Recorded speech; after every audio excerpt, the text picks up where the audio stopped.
नागरिक शास्त्र के प्रिय विद्यार्थियों, चैप्टर नंबर 7 संघवाद का जो शेष भाग रह गया था उसके बारे में हम आपसे चर्चा करते हैं। भारतीय संघीय व्यवस्था में तनाव।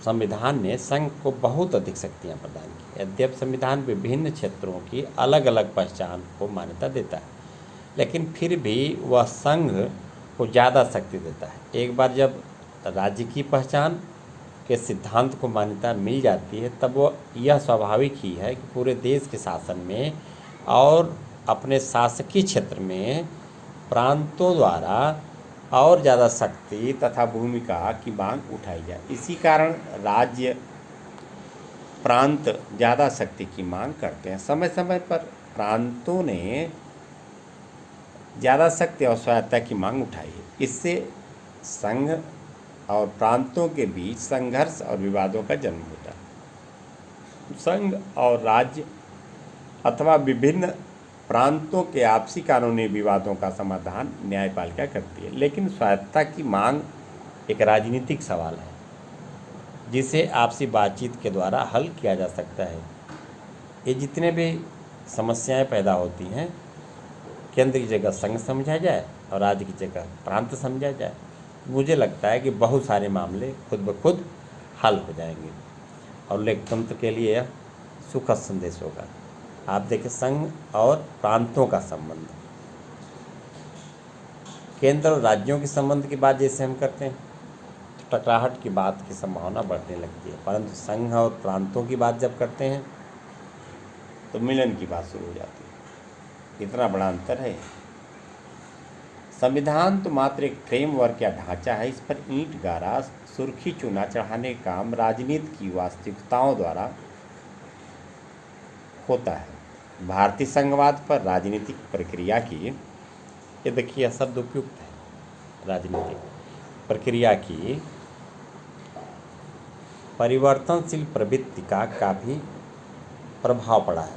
1950 तथा 1960 के दशक के प्रारंभिक वर्षों में जवाहरलाल नेहरू ने भारतीय संघीय व्यवस्था की नींव रखी। इस दौरान संघ और प्रांतों में कांग्रेस का वर्चस्व था। नए प्रांतों के गठन की मांग के अलावा संघ और प्रांतों के बीच संबंध शांतिपूर्ण और सामान्य रहे। प्रांतों को आशा थी कि वे संघ से प्राप्त वित्तीय अनुदानों से विकास कर सकेंगे। इसके अतिरिक्त संघ द्वारा सामाजिक आर्थिक विकास के लिए बनाई गई नीतियों के कारण भी प्रांतों को काफ़ी आशा बंधी थी। 1960 के दशक के बीच कांग्रेस के वर्चस्व में कुछ कमी आई। अनेक प्रांतों में विरोधी दल सत्ता में आए। इससे प्रांतों की और ज़्यादा शक्ति और स्वायत्तता देने की मांग बलवती हुई। इस मांग के पीछे प्रमुख कारण यह था कि संघ और राज्यों में भिन्न भिन्न दल सत्ता में थे। प्रांतों की सरकारों ने संघ की कांग्रेस सरकार द्वारा किए गए अवांछनीय हस्तक्षेप का विरोध करना शुरू किया। कांग्रेस के लिए भी विरोधी दलों द्वारा शासित प्रांतों से संबंधों के तालमेल की बात पहले जैसी आसान नहीं रही। इस विचित्र राजनीतिक संदर्भ में संघीय व्यवस्था के अंदर स्वायत्तता की अवधारणा को लेकर वाद विवाद छिड़ गया। आखिरकार 1990 के दशक से कांग्रेस का वर्चस्व काफ़ी कुछ खत्म हो गया है।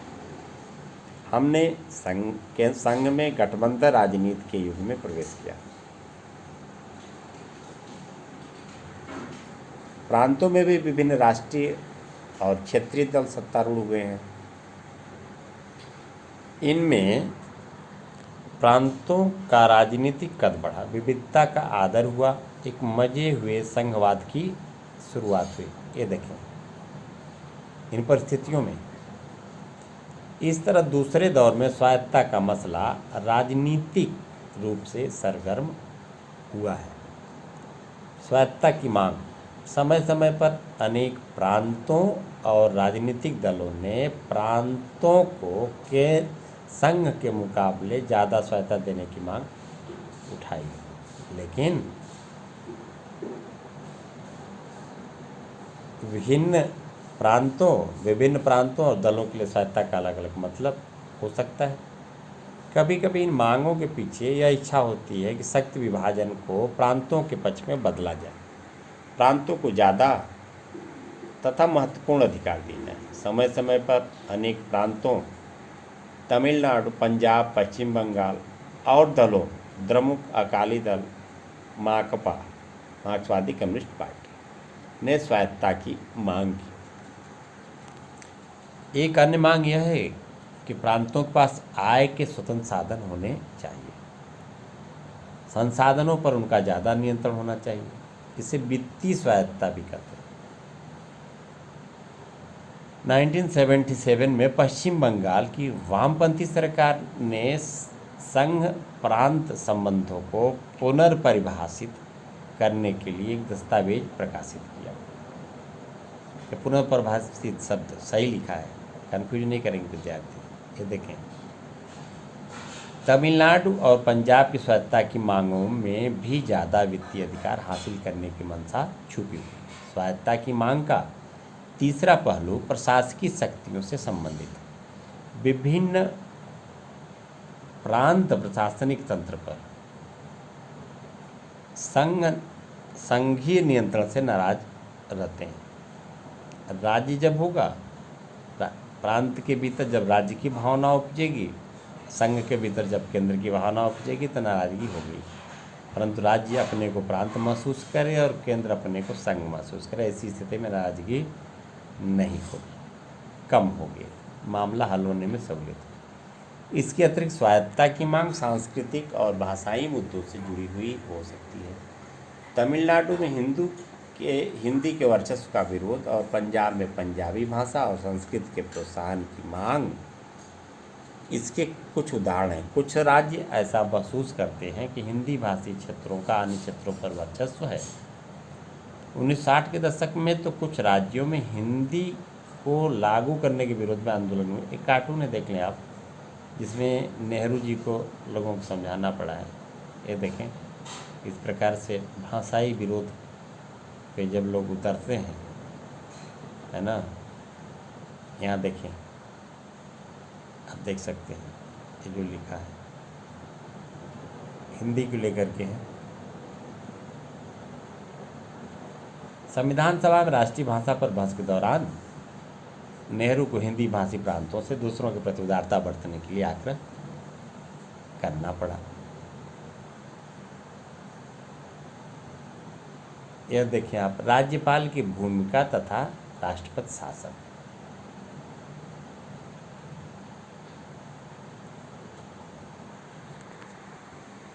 राज्यपाल की भूमिका संघ और प्रांतों के बीच हमेशा ही विवाद का विषय रही है। राज्यपाल निर्वाचित पदाधिकारी नहीं होता। अधिकतर राज्यपाल सेवानिवृत्त सैन्य अधिकारी, लोक सेवक या राजनीतिज्ञ हुए। फिर राज्यपाल की नियुक्ति संघ सरकार द्वारा होती है। कैसे होती है? मंत्रिपरिषद सलाह देता है राष्ट्रपति को, राष्ट्रपति उनकी नियुक्ति करता है, इसलिए यहाँ द्वारा शब्द का प्रयोग। राज्यपाल के फैसलों को अक्सर प्रांत सरकार के कार्यों में संघ सरकार के हस्तक्षेप के रूप में देखा जाता है। जब संघ और राज्य में संघ और प्रांत में अलग अलग दल सत्तारूढ़ होते हैं, तब राज्यपाल की भूमिका और विवादास्पद हो जाती है। संघ प्रांत संबंधों से जुड़े मसलों की पड़ताल के लिए संघ सरकार द्वारा 1983 में एक आयोग बनाया गया। इस आयोग का नाम सरकारी आयोग। सरकारी आयोग किस लिए बनाया गया? संघ और राज्यों के संबंध जुड़े मसलों की पड़ताल के लिए। इस आयोग ने 1998 में अपनी रिपोर्ट में यह सिफारिश की थी कि राज्यपालों की नियुक्ति अनिवार्यतया निष्पक्ष होकर की जानी चाहिए। एक और कारण से राज्यपालों की शक्ति और भूमिका विवादास्पद हो जाती है। संविधान के सर्वाधिक विवादास्पद प्रावधानों में से एक अनुच्छेद 356 प्रावधान विवादास्पद नहीं है, यहाँ विद्यार्थी संघ है, बल्कि उसको क्रियान्वित करने वालों ने ऐसी स्थिति पैदा कर दी। यह समझने की जरूरत है। इसके द्वारा प्रांतों में राष्ट्रपति शासन लागू किया जाता है। आर्टिकल नंबर 356 में है क्या? राज्यों में संवैधानिक, इन प्रांतों में राज्य शब्द का प्रयोग है वहाँ पर प्रांतों के लिए, राज्यों में संवैधानिक संकट उत्पन्न होना अर्थात संविधान के अनुरूप व्यवस्था का संचालन न होना, ऐसी स्थिति में राज्यपाल राष्ट्रपति को सूचित करता है कि अमुक प्रांत में कानून के अनुरूप व्यवस्था संचालित नहीं हो पा रही है। इसको कहते हैं राज्यों में संवैधानिक संकट उत्पन्न होना। आर्टिकल नंबर 356 में ऐसी स्थिति में वहाँ राष्ट्रपति शासन लागू किया जाता है। इस प्रावधान को किसी प्रांत में तब लागू करते हैं जब ऐसी स्थिति उत्पन्न हो गई हो कि उस राज्य का शासन इस संविधान के उपबंधों के अनुसार नहीं चलाया जा सकता। परिणाम स्वरूप संघीय सरकार प्रांत सरकार का अधिग्रहण कर लेती है, अर्थात वहाँ पर राष्ट्रपति शासन लग जाता है।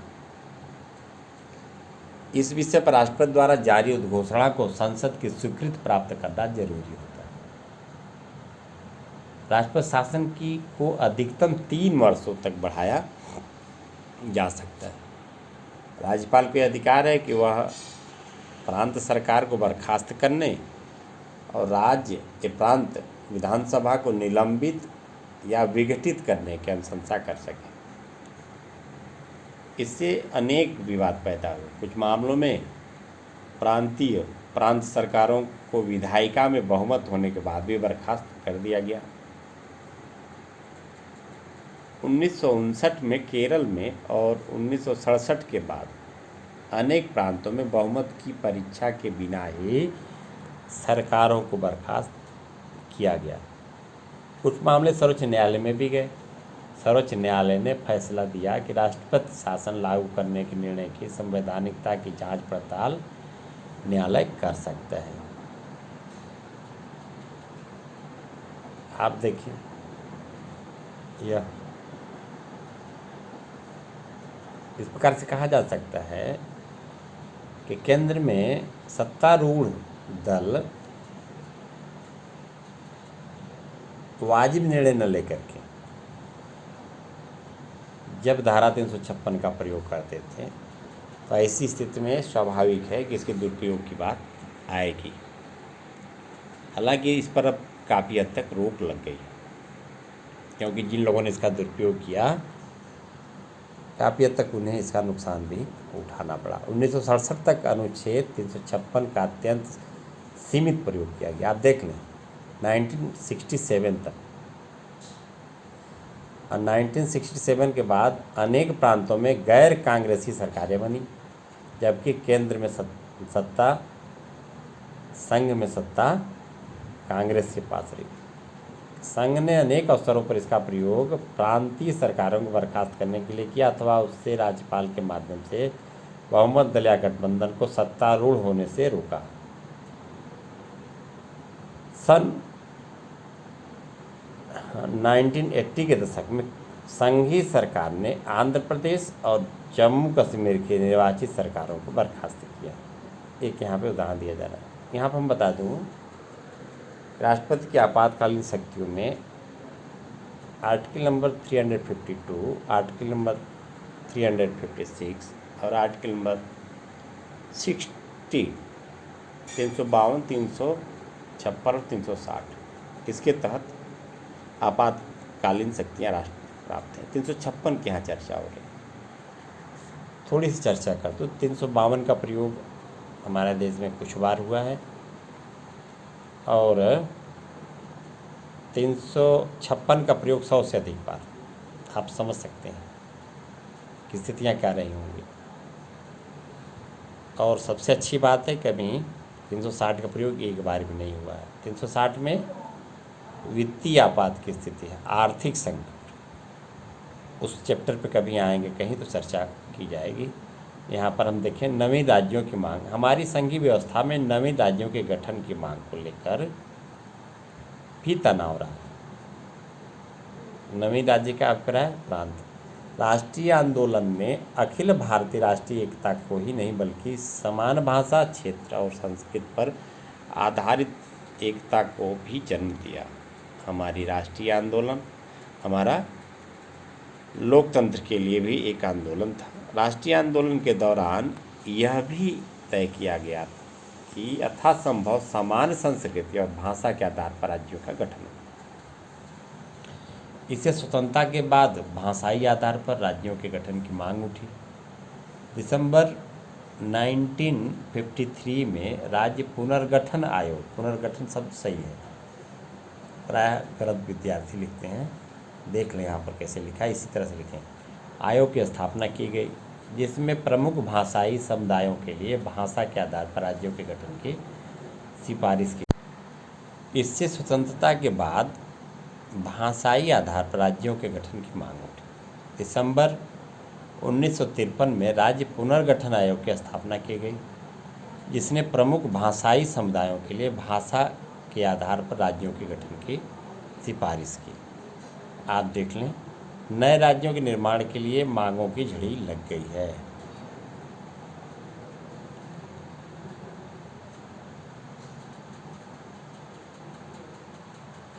और 1956 में कुछ राज्यों का पुनर्गठन हुआ। इससे भाषाई आधार पर राज्यों के गठन की शुरुआत हुई। यह प्रक्रिया भी जारी है। 1960 में गुजरात और महाराष्ट्र का गठन हुआ। ध्यान रखेंगे विद्यार्थी, 60 में गुजरात और महाराष्ट्र, 66 में पंजाब और हरियाणा। पूर्वोत्तर के राज्यों का पुनर्गठन किया गया। नए राज्यों जैसे मणिपुर, त्रिपुरा, मेघालय, मिजोरम और अरुणाचल प्रदेश का जन्म हुआ। ये सब 1956 के बाद जब प्रांतों का पुनर्गठन का कार्य हुआ उससे हुआ। आगे देखें आप, जो सीखना है, भारत के प्रांतों की सूची बनाइए। पता करें कि प्रत्येक प्रांत का गठन किस वर्ष किया गया। राज्य तो केवल भारत है राजनीति विज्ञान की दृष्टि से, तो अर्थात सूची किसके बनेगी? प्रांतों की। और उन प्रांतों का गठन किस वर्ष हुआ इसकी सूची बनेगी। नए प्रांत बनाने की मांग को पूरा करने तथा अधिक प्रशासकीय सुविधा के लिए कुछ बड़े प्रांतों का विभाजन 2000 में किया गया। इसके ऊपर आपको भी बताया गया था। मध्य प्रदेश से अलग करके छत्तीसगढ़ बना। आप देखिए, मध्य प्रदेश से अलग होकर के छत्तीसगढ़, उत्तर प्रदेश का विभाजन करके उत्तराखंड, बिहार का विभाजन करके झारखंड, अर्थात मध्य प्रदेश, उत्तर प्रदेश, बिहार को विभाजित कर 3 नए प्रांत क्रमशः छत्तीसगढ़, उत्तराखंड और झारखंड बनाए। कुछ क्षेत्र और भाषाई समूह भी अलग राज्य के लिए संघर्ष कर, जैसे महाराष्ट्र में विदर्भ। अंतर राज्यीय विवाद, ये शुद्ध लिखा हुआ है, ध्यान देंगे विद्यार्थी। प्राय लोग क्या करते हैं, त के ऊपर लगा देते हैं जबकि वह गलत है, या त और र के बीच में लगा देते हैं, जुगाड़ वाला सिस्टम, वो भी गलत है। यह सही है। अंतर्राज्यीय विवाद, जहाँ एक और राज्य अधिक स्वायत्तता और आय के स्रोतों पर अपनी हिस्सेदारी के सवाल पर केंद्र से विवाद की स्थिति में रहते हैं, वहीं दूसरी ओर संघीय व्यवस्था में 2 या 2 से अधिक प्रांतों में आपसी विवाद के भी अनेक उदाहरण मिलते हैं। यह सच है कि कानूनी विवादों में न्यायपालिका पंच की भूमिका, पंच परमेश्वर आपने सुना होगा, पंच की भूमिका, निर्णायक भूमिका निभाती है। इन विवादों का स्वरूप मात्र कानूनी नहीं होता, इन विवादों के राजनीतिक पहलू भी होते हैं। इसका सर्वोत्तम समाधान केवल विचार विमर्श और पारस्परिक विश्वास के आधार पर ही हो सकता है। और आमतौर पर दो प्रकार के गंभीर विवाद पैदा होते हैं। इसमें एक है सीमा विवाद। प्रांत प्राय पड़ोसी प्रांतों के भूभाग पर अपना दावा पेश करते हैं। अद्यप प्रांतों की सीमाओं का निर्धारण भाषाई आधार पर किया गया है, लेकिन सीमावर्ती क्षेत्रों में एक से अधिक भाषा बोलने वाले लोग रहते हैं। इस विवाद को केवल भाषाई आधार पर नहीं सुलझाया जा सकता। ऐसा ही एक पुराना विवाद महाराष्ट्र और कर्नाटक के बीच बेलगाम को लेकर स्थान को लेकर है। मणिपुर और नागालैंड के बीच सीमा विवाद पुराना है। पंजाब से हरियाणा को अलग करके उस पर उनके बीच न केवल सीमावर्ती क्षेत्रों को लेकर बल्कि राजधानी चंडीगढ़ को लेकर भी विवाद है। चंडीगढ़ इन दोनों राज्यों के दोनों प्रांतों की, किसकी, पंजाब और हरियाणा की, ठीक है। चंडीगढ़ इन दोनों प्रांतों की राजधानी है। आपसे पूछा जा सकता है दो प्रांतों की राजधानी किस स्थान पर भारतवर्ष में, वह स्थान चंडीगढ़ ही। 1985 में तत्कालीन प्रधानमंत्री राजीव गांधी की पंजाब के नेताओं से इस विषय पर कुछ समझ बनी थी। इसके अनुसार चंडीगढ़ को पंजाब को हस्तांतरित किया जाना था, पर अभी तक ऐसा, जहां सीमा संबंधी विवादों का स्वरूप भावनात्मक होता है, वहीं नदियों के जल के बंटवारे को लेकर होने वाले विवाद की प्रकृति गंभीर है, क्योंकि यह संबंधित प्रांतों में पीने के पानी और कृषि की समस्या से जुड़ा है। आपने कावेरी जल विवाद के बारे में सुना होगा। यह तमिलनाडु और कर्नाटक के बीच एक प्रमुख विवाद है। दोनों प्रांतों के किसान कावेरी के जल पर निर्भर हैं। यद्यपि इसे सुलझाने के लिए एक जल विवाद न्यायाधिकरण, आप देखें, नदियों के जल के बंटवारे पर जो विवाद पैदा होता है, कावेरी नदी जल विवाद न्यायाधिकरण है। ये पूछा जा सकता है, नदियों की जल के बंटवारे विवाद के लिए जल विवाद न्यायाधिकरण है। फिर भी ये दोनों प्रांत कौन कौन, तमिलनाडु और कर्नाटक, सुलझाने के लिए सर्वोच्च न्यायालय, जिसे उच्चतम न्यायालय भी कहते हैं, की शरण में जाते हैं या गए हैं। एक विवाद नर्मदा नदी के जल बंटवारे को लेकर है, गुजरात, मध्य प्रदेश और महाराष्ट्र। कावेरी जल विवाद कर्नाटक, तमिलनाडु और कर्नाटक। नर्मदा जल विवाद गुजरात, मध्य प्रदेश और महाराष्ट्र। नदियां हमारे प्रमुख संसाधन, इसलिए अंतर्राष्ट्रीय जल विवाद में प्रांतों, यहाँ पे जब दो राष्ट्रों की बात आए तो वहाँ पर अंतर्राष्ट्रीय शब्दों का प्रयोग होगा, परंतु यहाँ पर विभिन्न प्रांतों की बात आ रही है, इसलिए यहाँ पे अंतर्राज्यीय अंतरप्रांतीय शब्द उपयुक्त है। ठीक है, शब्दों के चयन बहुत ही सोच समझ के प्रत्येक व्यक्ति को करना चाहिए। जल विवाद में प्रांतों के धैर्य और सहयोग की भावना की परीक्षा हो जाती है। खुद करके सीखना है। दो प्रांतों के बीच किसी एक नदी जल विवाद के बारे में सूचना एकत्र करें। अभी आपने देखा कावेरी नदी का तमिलनाडु और कर्नाटक, नर्मदा नदी अभी आपने देखा, फिर से हम आपके सामने रख देते हैं वह चीज़ जिससे एक तो जल विवाद न्यायाधिकरण इस तरह के मामलों का निपटारा करता है। नर्मदा नदी गुजरात, मध्य प्रदेश, महाराष्ट्र, तमिलनाडु और कर्नाटक के बीच आपका कावेरी, ये एकत्र करने की बात की जा रही है। कहाँ पहुँचे और क्या समझे? प्रांत और अधिक स्वायत्तता की मांग क्यों करते हैं? स्वायत्तता और अलगाववाद में क्या फर्क है? बहुत ही तार्किक प्रश्न है। विशिष्ट प्रावधान। भारतीय संघवाद की सबसे नायाब विशेषता यह है कि इसमें अनेक राज्यों के साथ थोड़ा अलग व्यवहार किया जाता है। विधायिका का अध्ययन करते समय आपने पढ़ा, प्रत्येक प्रांत का आकार और जनसंख्या भिन्न भिन्न होने के कारण उन्हें राज्यसभा में असमान प्रतिनिधित्व प्रदान किया गया। जहाँ छोटे से छोटे प्रांत को भी न्यूनतम प्रतिनिधित्व अवश्य प्रदान किया गया है, वहीं इस व्यवस्था से यह सुनिश्चित किया गया है कि बड़े प्रांतों को ज़्यादा प्रतिनिधित्व मिल सके। शक्ति के बंटवारे की योजना के तहत संविधान प्रदत्त शक्तियाँ सभी प्रांतों को समान रूप से प्राप्त हैं, लेकिन कुछ राज्यों के लिए उनकी विशिष्ट सामाजिक और ऐतिहासिक परिस्थितियों के अनुरूप संविधान कुछ विशेष अधिकारों की व्यवस्था करता है। ऐसे अधिकतर प्रावधान पूर्वोत्तर के राज्यों असम, नागालैंड, अरुणाचल प्रदेश, मिजोरम के लिए हैं, जहां विशिष्ट इतिहास और संस्कृति वाली जनजातीय बहुल जनसंख्या निवास करती है। यहाँ के निवासी अपनी संस्कृति तथा इतिहास को बनाए रखना चाहते हैं। अनुच्छेद 371, आर्टिकल नंबर 371।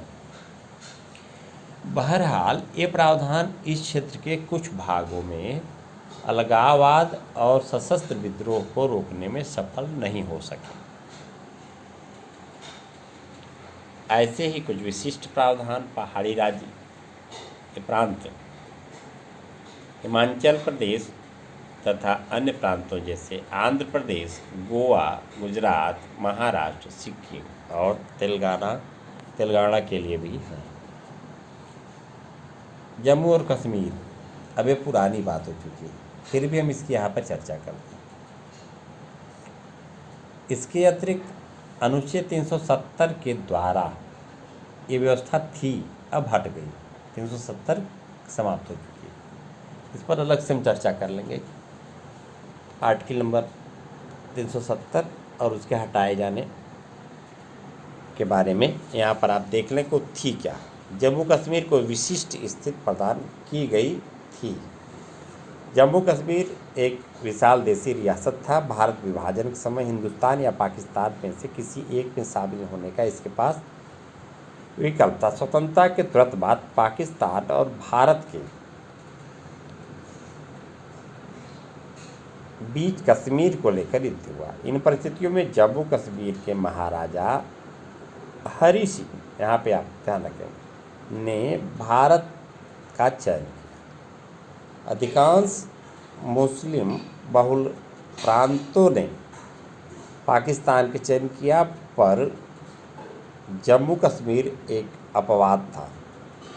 इस परिस्थिति में संविधान में उसे काफ़ी ज़्यादा स्वायत्तता प्रदान की गई।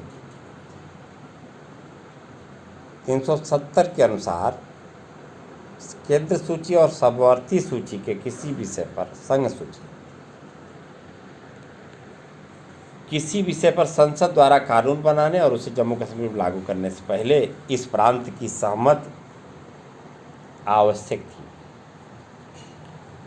यह अन्य प्रांतों की स्थिति से भिन्न थी। अन्य प्रांतों के लिए 3 सूचियों द्वारा किया गया सख्त विभाजन स्वतः प्रभावी होता है। जम्मू कश्मीर के संबंध में संघ सरकार को सीमित शक्तियां प्राप्त थी।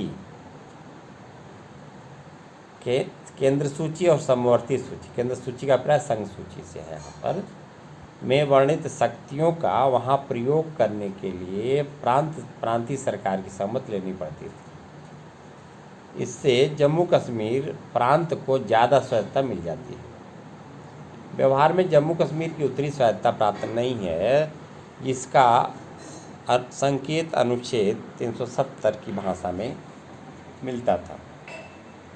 संविधान के अनुसार राष्ट्रपति को अधिकार है कि वह राज्य सरकार की सम्मति से यह तय करे कि केंद्र सूची और समवर्ती सूची के कौन कौन से प्रावधान राज्य के लिए प्रभावी होंगे। राष्ट्रपति ने जम्मू कश्मीर सरकार की सहमति से अब तक 2 संवैधानिक आदेश जारी किए, जिसके अंतर्गत इन सूचियों में वर्णित अधिकतर शक्तियों को प्रांत में लागू किया जा सका है। काफ़ी परिवर्तन हो चुका है, 370 समाप्त हो गया है, पहले की ये चीज़ें आपको बताई जा रही है। परिणाम स्वरूप जम्मू कश्मीर एक अलग संविधान और ध्वज जरूर है नहीं, अब था, समाप्त हो चुका है। संघीय और समवर्ती सूची के विषयों पर प्रांत के लिए कानून बनाने के संसदीय शक्ति को अब पूरी तरह से स्वीकृत मिल गई। इतना ही नहीं, जब अलग संविधान और ध्वज की बात थी वो सारी चीज़ें समाप्त हो चुकी हैं। जम्मू कश्मीर और अन्य राज्यों में एक अंतर था कि राज्य सरकार की सहमति के बिना जम्मू कश्मीर में आंतरिक अशांति के आधार पर आपातकाल लागू नहीं किया जा सकता था। हालांकि यह आंतरिक अशांति शब्द में परिवर्तन हुआ है संवैधानिक संशोधन में। आर्टिकल नंबर 352 अनुच्छेद 352 में पहले था, अब वहाँ पर युद्ध या सशस्त्र विद्रोह या आक्रमण शब्द का प्रयोग, क्योंकि आंतरिक अशांति की व्याख्या काफ़ी विशद एवं अस्पष्ट हो सकती है, इसलिए इसको और स्पष्ट करने के लिए यहाँ पर युद्ध, सशस्त्र विद्रोह जैसे शब्दों का प्रयोग किया गया। संघ सरकार जम्मू कश्मीर में वित्तीय आपात स्थिति लागू नहीं कर सकती। आर्टिकल नंबर 360 अब वो चीज़ समाप्त हो गई। राज्य के नीति निषेध तत्व यहाँ लागू, अब ये भी लागू होंगे। भारतीय संविधान के संशोधन अनुच्छेद 368 के अंतर्गत राज्य सरकार की सहमति से ही जम्मू कश्मीर में लागू, अब वो चीज़ समाप्त हो गई है। अनेक लोगों की मान्यता है कि संघीय व्यवस्था में शक्तियों का औपचारिक और समान विभाजन संघ की सभी इकाइयों पर समान रूप से लागू होना। जब भी ऐसे विशिष्ट प्रावधानों की व्यवस्था संविधान में की जाती है तो उसका कुछ विरोध होता है। इस बात की भी शंका होती है कि ऐसे विशिष्ट प्रावधानों से उन क्षेत्रों में अलगाववादी प्रवृत्तियां मुखर हो सकती। इन विशिष्ट प्रावधानों को लेकर कुछ आगे देखिए। अब इस निचोड़ पे आते हैं।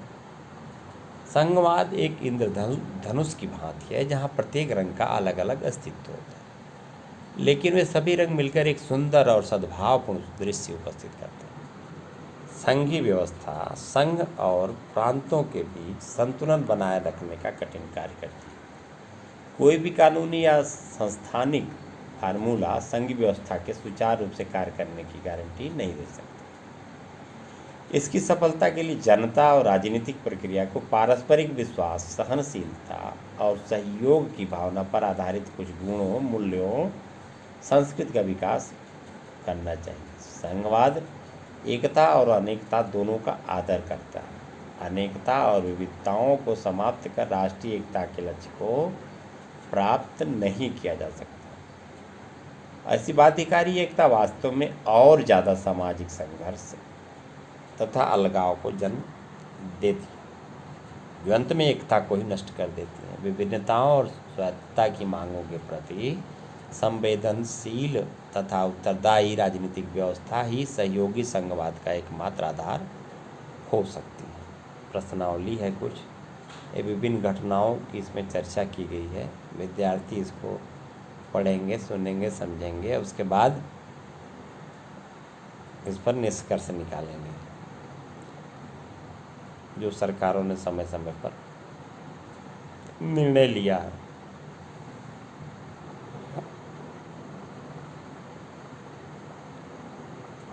देखें आप ये सब। बेल्जियम के संविधान के अनुच्छेद दिए गए, इसी आधार पर भारत के संविधान को भी विद्यार्थियों को नए तरीके से लिखने का क्या, संविधान तो लिखा हुआ है, उनको एक प्रारूप पे अभ्यास करना चाहिए, उनको विशद जानकारी होगी। 300 शब्दों में इन विषयों पर प्रांतों का गठन का आधार होना चाहिए और क्यों, ये देखें। इन सब विषयों पे विचार कर सकते हैं और यह विशद बात है। यहाँ पे देखें, संविधान की 4 विशेषता, राज्यपाल की भूमिका से क्यों प्रांतीय सरकारें नाखुश रहती हैं उस पर, और यहाँ देखें राष्ट्रपति शासन प्रांतों में इन आधारों पर क्या लगाया जा सकता है, देखें आप। ज़्यादा स्वायत्तता की चाह में प्रदेशों ने क्या मांग उठाई है, इसको देखें। कुछ प्रदेशों में शासन के विशेष प्रावधान होने चाहिए, क्या इससे दूसरे प्रदेशों में राजकीय पैदा होती, क्या इन विशेष प्रावधानों के कारण देश के विभिन्न क्षेत्रों के बीच एकता मजबूत करने में मदद मिलती है, इसका पक्ष विपक्ष भी हो सकता है। इसी के साथ चैप्टर नंबर 7 संघवाद पूर्ण होता है।